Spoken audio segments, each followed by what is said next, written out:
আপনি কি জানেন আমার নবীকে তায়েফের মানুষ 21 দিন দাঁড় করিয়ে রেখেছিল গেটে। 21 দিন তায়েফের গেটে আমার নবী দাঁড়িয়েছিলেন, গেট খুলে নাই। 21 দিন সাহাবারা বলছে ইয়া রাসূলুল্লাহ চলেন, আর কত দাঁড়িয়ে থাকবো? আমার নবীজি বলছেন যতদিন গেট না খুলে আমি দাঁড়িয়ে থাকবো।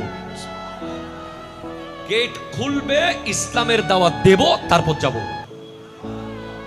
তারপরে আমার নবী যখন গোটা মক্কা বিজয় করলেন, গোটা পৃথিবীর শাসক আমার নবী যখন গোটা পৃথিবী নিজের কবজায় নিয়ে এসেছেন, আল্লাহর দয়ায় বদরের যুদ্ধের পর, আমার নবী উহুদ যুদ্ধের পর, মক্কা বিজয়ের পর চাইলে তায়েফের মানুষের প্রতিশোধ আমার নবী নিতে পারতেন।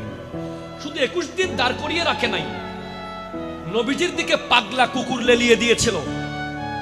নবীজির